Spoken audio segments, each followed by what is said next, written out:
1 year after Brexit, the UK has to negotiate new free trade agreements.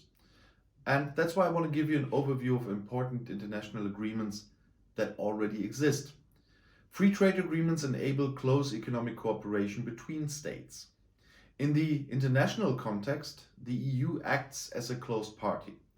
1 year after Brexit, the UK has to negotiate new free trade agreements, and the one with the EU was signed just before Christmas. A worldwide network of such international agreements already exists, as I said, and I'm gonna start with one the UK wants to join in the future. It's CPTPP, that's the Comprehensive and Progressive Agreement for Trans-Pacific Partnership. The contracting states are Canada, Mexico, Australia, New Zealand, Japan, Chile, Peru, Brunei, Singapore, Vietnam, Malaysia, and initially the USA, but not anymore. And entry into force was December 30th in 2018.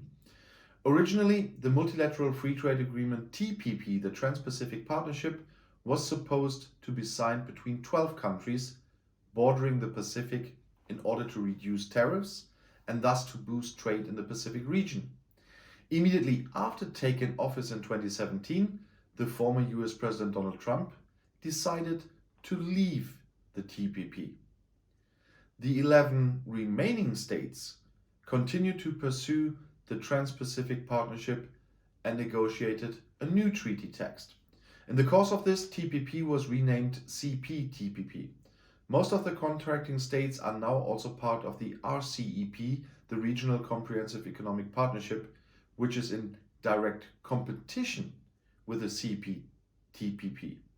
But what is the RCEP, the Regional Comprehensive Economic Partnership?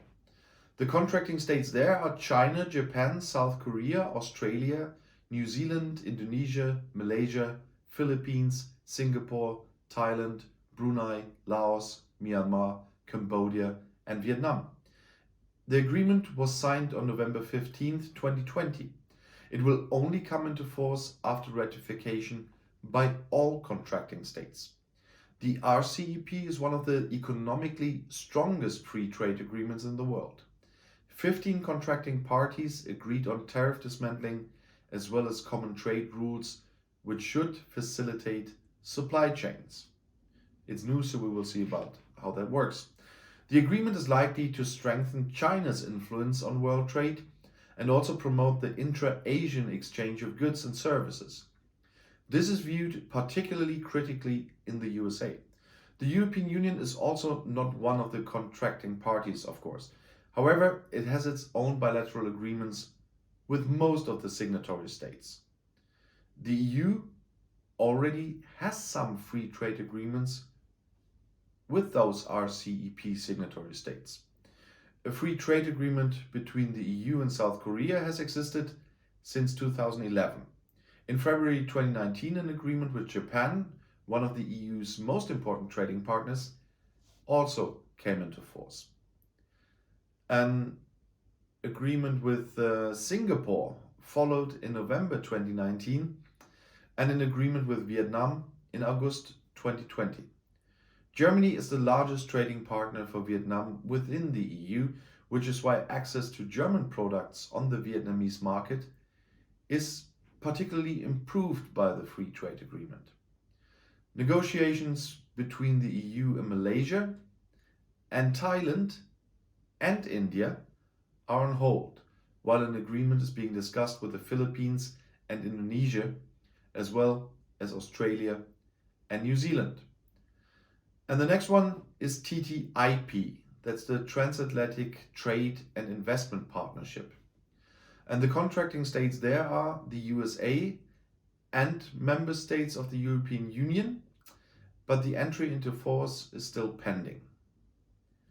One of the most important free trade agreements in the EU is this Transatlantic Free Trade Agreement, TTIP or TTIP as we usually say here, which should be concluded between the United States and the EU. The negotiations started in June 2013 and have paused since the beginning of 2017. There is hope that negotiations will resume under the new US administration under President Joe Biden, who wants to get the country back on Obama's course and far away from Trump's course. The negotiations focused on tariffs, trade barriers, and the expansion of trade between the EU and the US, which should open up markets on both sides of the Atlantic. The negotiations around TTIP were criticized by non-governmental organizations and also accompanied by protests. Then there's USMCA, the United States-Mexico-Canada Agreement. The contracting states, as the name says, are the USA, Mexico, and Canada. It came into force on July 1st in 2020. TTIP wasn't the only deal that was questioned under President Trump. NAFTA, the North American Free Trade Area, which came into force in 1994, was replaced by the USMCA after renegotiations in November 2018. USMCA ensures an increase in the duty-free limits for courier shipments in the cross-border movement of goods, as well as improved protection of intellectual property.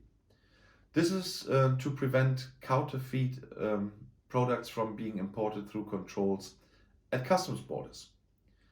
And there's CETA, CETA, the Comprehensive Economic and Trade Agreement. The contracting states there are Canada and the member states of the European Union.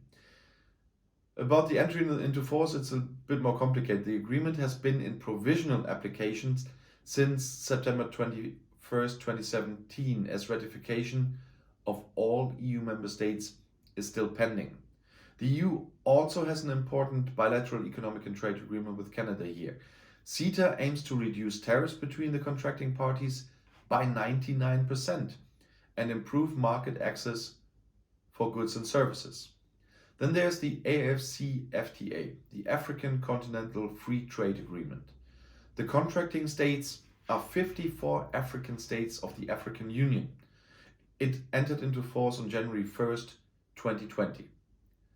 AFCFTA comprises 54 member states with 1.2 billion people, making it the largest in the world. The aim of the African Union is to create a pan-African free trade area for goods and services. An internal African market is to be created here. According to the World Bank estimates, the free trade zone has the potential to lift around 30 million people in Africa from poverty by 2035. In addition, the continent's income could increase by the equivalent of 385 billion euros and intra-African exports by 81%. So overall, you see that obviously a lot of countries are interested in something like that and how important those contracts are.